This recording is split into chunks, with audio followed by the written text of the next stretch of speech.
You should have put it down the moment you saw it. The shelter manager's voice cracked like a whip through the stale air of the back room as she threw a disapproving glance at the bundle lying on the exam table. Dr. Elias Grant didn't respond. He couldn't. His hands were frozen above the trembling form of a kitten barely bigger than his palm, her body soaked in soot and grime, eyes swollen shut, her breathing shallow. But it wasn't just her injuries that held him in stunned silence. It was the way the dog wrapped himself around her, refusing to move. The German shepherd had bite marks on his legs, a bloodied ear, and old burn scars that ran jagged down his ribs, and still, his only concern was shielding the kitten. Every time Elias tried to touch her, the dog raised his head and let out the softest guttural growl, not out of malice, but as if to say, "Not yet, she's scared." Outside, the rescue crew was still catching their breath. They'd found them under the collapsed remains of a trailer home in the outskirts of Milltown, just past the chemical plant. The fire had long been extinguished, but the scorched earth still smoked. Somehow, amidst the ash and metal and twisted wood, these two creatures had survived. One of the volunteers, a teenager named Milo, had seen it first. "There was nothing but rubble," he kept repeating. "Then I saw movement. The dog was curled up like a shield around something, wouldn't let anyone near him." When they finally coaxed the dog out, the truth was revealed. A singed blanket clung to both of them, and beneath it, the kitten's faint cry echoed through the silence, like a haunting plea. Now, back at the clinic, Elias finally gathered the strength to begin. "We're going to help you," he murmured to the kitten. "Careful not to reach too fast, but I need to check her, buddy. Let me help her." The dog blinked slowly. Then, as if sensing the sincerity, he shifted just enough for Elias to gently lift the kitten into a clean towel. Her skin, Elias realized with a sinking heart, was covered in second-degree burns, tiny patches along her back and sides, too many to count. But she was alive, and she'd made it because of him. "Who is he?" Elias asked, glancing at the staff. No collar, no microchip, nothing but scars, devotion, and a soul that refused to abandon the smallest life he could protect. "No one knows." Rachel, the vet tech, replied softly. "We've called him Sage, because he's too old in the eyes for a young body." "Sage," Elias whispered, testing the name as he gently ran a gloved hand over the dog's spine. The shepherd didn't flinch. He simply watched the kitten, who now whimpered as the antiseptic stung her wounds. That night, Elias didn't leave the clinic. He set up 2 beds beside his desk, one for Sage, and one with a heat pad for the kitten. The moment he laid her down, Sage stood, limped over, and curled around her once again. It was as if his body had memorized the shape of hers, as if protecting her had become the only way he remembered how to breathe. By dawn, Elias had made up his mind. These weren't just any rescues. This wasn't just another fire or another stray. Something about them pulsed deeper, older, sacred. So, he began documenting everything, not for fame or exposure, but to understand. He took samples of the kitten's blood, trying to determine how long she'd gone without nourishment. He traced the timelines of Sage's injuries, how long he had been burned, where the scars were new and where they were fading, and what, he found, startled him. Sage had likely survived not 1, but 2 fires, one recent, 1 months ago, which begged the question, had this dog been living in fire zones, saving animals all along? Outside the clinic walls, no one knew yet. The news hadn't picked it up. But inside that small exam room, something incredible had begun. The kitten, now named Ember by the nurses, had survived her first night. She stirred with faint mews whenever Sage wasn't near. She calmed the moment his body pressed to hers. Elias stared at them for hours, a burnt dog with a body built for war and a past carved in flame. A kitten so broken she barely had the strength to cry, and between them, a silence that felt louder than any scream. He didn't yet know what the blood tests would reveal. He didn't know how deeply their bond would change the clinic, or the world watching soon from screens and headlines. All he knew was that somewhere, through pain and fire and ruin, this dog had made a choice. He could have run. He could have saved himself. Instead, he stayed. And that choice was about to shake everyone to their core. Dr. Elias Grant hadn't slept, but it didn't matter. He sat motionless in the early glow of morning, coffee untouched. Beside him, eyes fixed on the small figure rising and falling on the warming pad. Ember, the burned kitten with the spirit of a fighter, had made it through the night, but just barely. And Sage, oh Sage, the German shepherd hadn't moved either. His body was curved protectively around the tiny kitten, as though his very bones had fused into a shield. Elias reached for the file he'd compiled overnight, filled with notes, temperature logs, observations, but what the papers couldn't capture, what no clipboard ever could, was the silent, sacred bond that pulsed between the two animals. Whenever Ember whimpered, Sage would gently nuzzle her neck. When she drifted into uneasy sleep, his breath would slow, syncing with hers. It was as if their nervous systems were co-regulating, like twins who had lived lifetimes together. Elias had seen trauma responses. He'd seen survival instincts, but this was something else. This was grief and hope, wrapped in fur. Rachel, his vet tech, entered quietly, her hands full of new bandages and a fresh saline bag. "Any change?" she whispered. She opened her eyes once, Elias replied, still watching. Only for a second, but when she did, she didn't look at me. She looked at him. Rachel didn't answer. She didn't need to. The blood work results for both animals had arrived an hour earlier. Elias had waited before sharing them, partly out of caution, mostly out of disbelief. Ember's results were expected. Severe dehydration, signs of smoke, inhalation, low white blood cell count. But Sage's, they told a story no one could have guessed. Embedded in his bloodstream were trace chemicals consistent with exposure to two separate structure fires, one dating back at least 4 months. That much, Elias had suspected. What shocked him, though, was the elevated hormone profile. Specifically, his oxytocin levels, the hormone of bonding, parental protection, deep, unbreakable emotional connection. For a dog with no known owner, no prior records and no clear origin, the findings were almost poetic. Sage wasn't just surviving in those burn zones, he had been actively rescuing, protecting, nurturing. That kind of pattern doesn't happen by accident. "I think he's done this before," Elias said finally, still staring. "I think he's been through fire after fire, and each time he finds something fragile and makes it his to save." Rachel leaned against the doorframe, eyes misting. "Then maybe he found her on purpose." They didn't say much after that. Later that afternoon, the clinic received an unexpected visitor, an inspector from the local animal control department. Word had started to spread after Milo, the teenage volunteer, posted a photo online of Sage curled around Ember. It had gone viral within hours. The inspector, a tall man with silver-streaked hair and a skeptical expression, wanted to examine the animals for signs of illegal breeding or trauma linked to organized abuse. Elias didn't blame him. It made sense. When 2 injured animals show up from a chemical burn zone, someone has to make sure no human was responsible. But what he didn't expect, what none of them did, was Sage's reaction. When the inspector approached Ember's bed, clipboard in hand, Sage stood, not aggressively, not fearfully, but deliberately. He stepped in front of her, blocking her from view, and locked eyes with the man.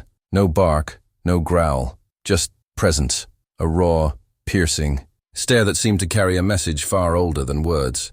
"She's not evidence," Elias said quietly, "and neither is he." The man held the dog's gaze for a moment longer, then slowly stepped back. "I've been doing this for 20 years, he said, "and I've never seen anything like this." Elias nodded. "Neither have we." That evening, the team worked in shifts. Sage still hadn't eaten. He'd refused all offerings, but when Elias sat beside him with a bowl of broth and gently whispered, "For her," Sage dipped his nose and drank. It was the first sign of surrender, a tiny act of trust. And Ember? Her fever began to break. Her breath, though weak, no longer rattled with every inhale. Rachel replaced her bandages, layer by layer, while Elias carefully clipped away the singed fur around her wounds. Every touch was met with a faint purr, like a thread being sewn back into the fabric of her little soul. Then came the moment that broke them all. Around midnight, Ember stirred and let out the smallest, cracked meow. Elias rushed to her side, fearing distress, but stopped when he saw what she was trying to do. With shaking legs and eyes still swollen, she inched forward across the blanket, searching blindly, and Sage, watching from his bed, stood and limped over. She collapsed against his chest. He lay down beside her, and the two of them slept, finally at peace. Elias turned off the overhead light and whispered into the dark, "We're going to tell your story, both of you, so the world never forgets what it means to stay." Under the soft, flickering light of the clinic's overnight lamps, Elias watched Sage sleep with his head still pressed against Ember's fragile body. There was a silence in the room that felt sacred, not empty, but full. Every breath Ember took was a little stronger than the last. Her tiny ribcage rose and fell in uneven rhythms, but it was progress. And Sage hadn't moved all night except to wrap himself tighter around her. No one had taught him to do this. No one could. This was instinct, or maybe something deeper, something unspoken that even science couldn't decode. Outside, the world had already begun to buzz. Rachel had posted a second photo that morning, Sage licking Ember's paw as she peeked up at him. The image had gone viral instantly. The clinic's phone lines were jammed with messages from across the country. Donations flooded in. Money, supplies, even hand-sewn blankets. Some called it miraculous. Others called it fate. But to Elias, it was something more grounded. It was a reminder of what survival could look like when love was allowed to lead. But not everyone saw it that way. By noon, a local news crew showed up uninvited, cameras in hand, asking if they could film the hero dog. Elias refused, gently but firmly. Sage didn't need lights in his face. He needed safety, trust, rest. The world might have been ready to put his face on t-shirts, but Sage wasn't a symbol. He was a soul still healing. And Ember, though improving, was still on the edge. She was eating now, a few spoonfuls of soft food laced with medicine, but any sudden stress could undo days of progress. As Elias returned to the exam room, he caught Sage watching him from the corner of his eye. The shepherd didn't move, but his ears perked ever so slightly as if asking, "What now? What are you planning to do with us?" Elias crouched down beside him, careful not to reach too quickly. "No more cameras, I promise," he murmured. "Just us. Just care." Rachel stepped in a moment later, holding a manila envelope with trembling fingers. "Elias," she said, "you need to see this." Inside were new lab results, additional blood work processed after Sage's initial scan, and there it was, clear as daylight. A strand of DNA in his system that matched records from a shelter database across the state. A puppy, female, listed as deceased 6 months ago. Same bloodline, same markers. She had been registered under the name Luna. The file was marked with one word, burned. Elias's heart clenched. "He lost someone," he whispered. "That's why he clings to Ember. He's trying to save her the way he couldn't save the last one." Rachel wiped at her eyes, breath catching. He's grieving. Still. The realization shifted something in both of them. Sage wasn't just a rescuer. He was mourning.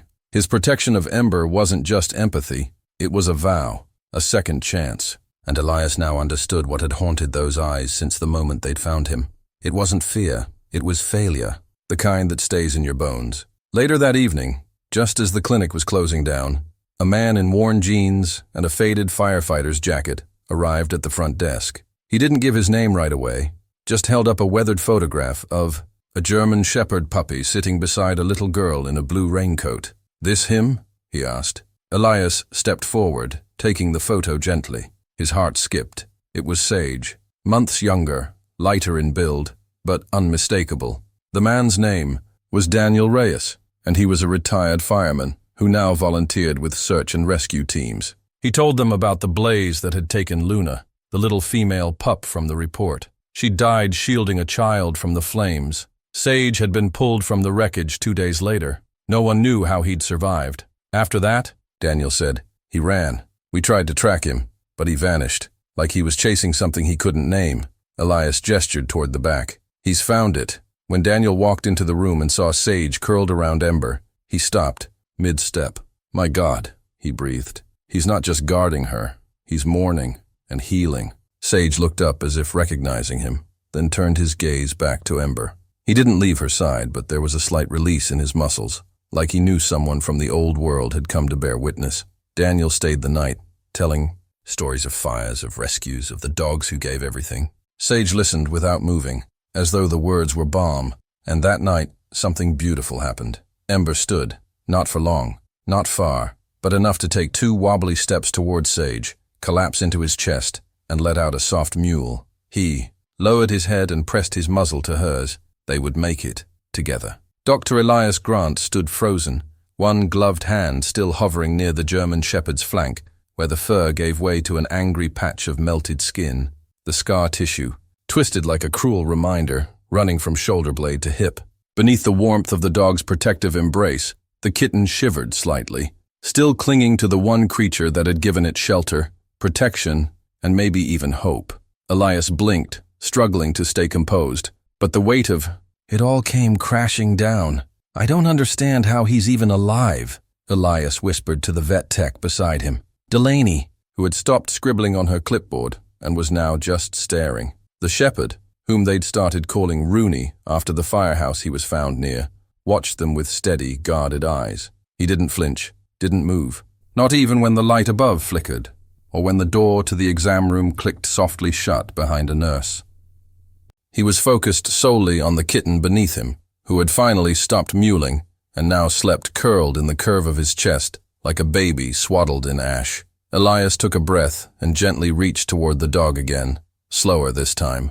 "We need to get you cleaned up, buddy," he murmured. "You're safe now, I promise." But Rooney let out a soft growl, low and guttural, not threatening, more like a warning, a plea. Elias pulled back, understanding. "He's afraid we'll take her," Delaney said quietly, kneeling down a few feet away. "He thinks we're going to separate them." The kitten stirred, letting out a weak cry, and Rooney immediately dipped, his head to lick between her ears. A tender gesture so at odds with his battered body it made Elias's throat tighten.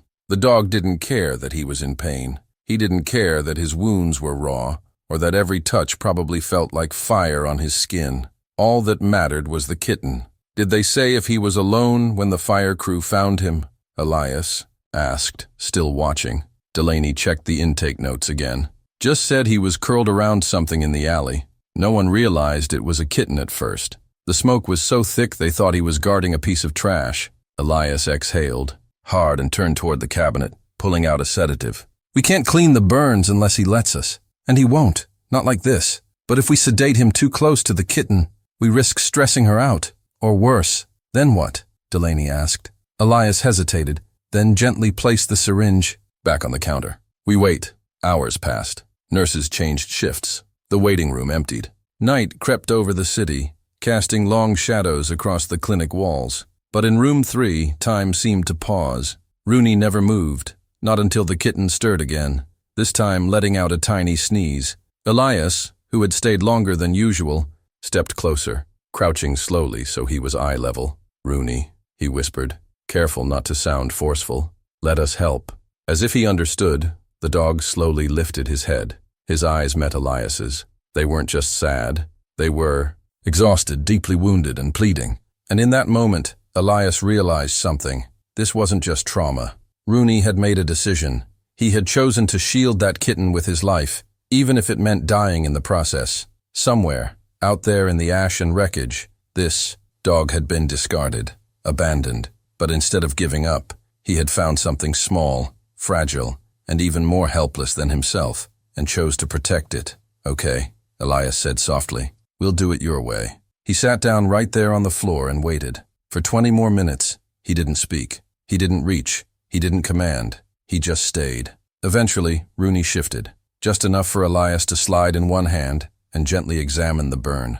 The shepherd didn't resist. And when Delaney returned with warm saline and soft bandages, Rooney didn't flinch. He only glanced once at the kitten, who was now nestled in a thick towel beside him, purring softly for the first time. They cleaned the wounds, layer by layer, old debris, burnt skin, the signs of a fire that had taken too much, but not everything.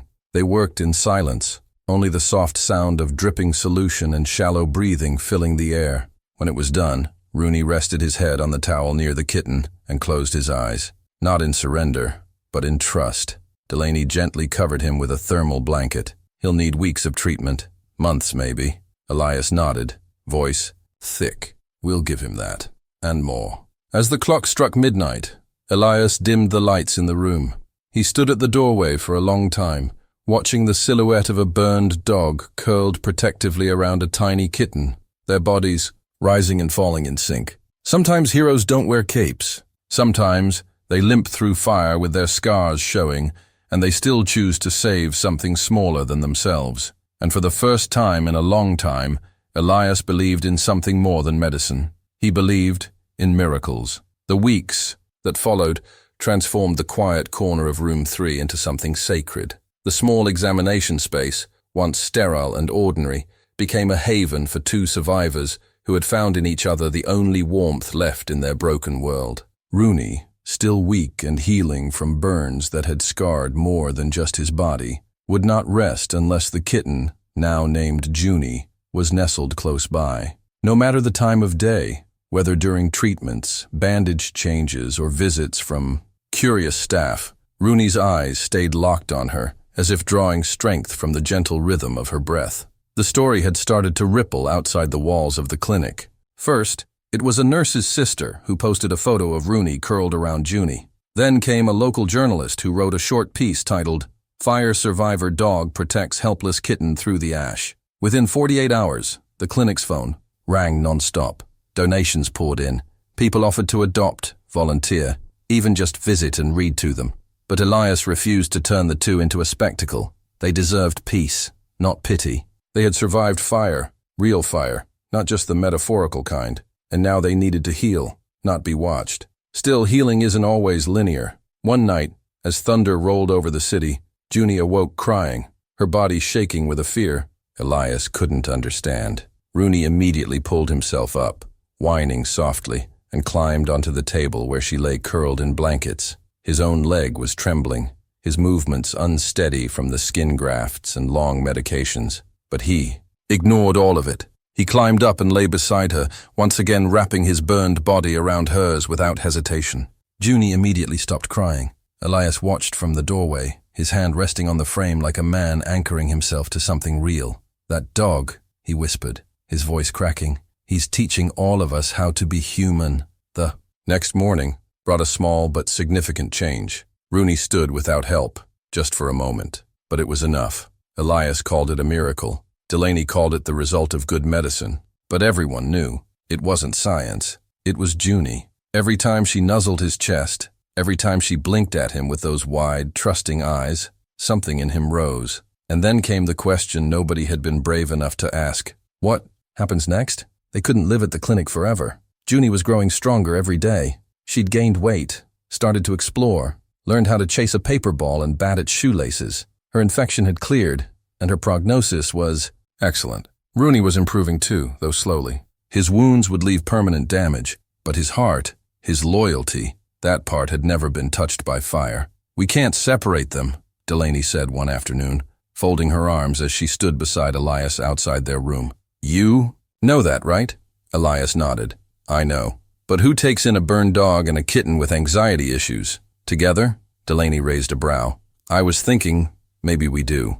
Elias blinked. "You mean you?" "I mean us, the clinic. Everyone here already treats them like family. Let's make it official." Within the next few days, a quiet ceremony took place in the courtyard behind the clinic. A local rescue donated a small, heated shelter structure with open access to the garden.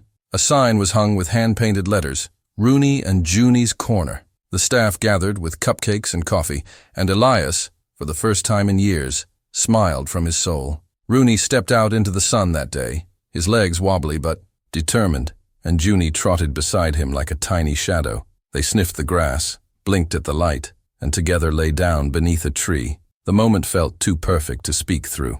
The breeze rustled above, and Junie curled into Rooney's chest, like she'd done that first smoky morning they were found. He wrapped his paw over her, even now, still guarding her from a world that had once hurt them both. Visitors still came. Some cried, some smiled, some brought toys, treats, even handmade blankets. But the most powerful moments were the silent ones. The people who came broken, the ones who had lost, who didn't know how to begin again. They came and sat in that garden and watched the pair sleeping in the shade, and something shifted inside them. Because if these two souls, scarred and forgotten, could still love and protect each other, then maybe the world wasn't as cruel as they'd feared. Months passed. The story faded from headlines. New patients came and went. But in the heart of the clinic, Rooney and Junie remained. Not as mascots, not as ornaments, but as a reminder that love doesn't require perfection, that protection doesn't need strength, that healing doesn't always come in pills or bandages. Sometimes healing looks like a dog with burn scars lying in the sun, curled around a kitten who once cried through the night. Sometimes it's quiet, but it's always real. And sometimes the most powerful medicine walks on four legs. and wraps itself around a heartbeat it refuses to let go.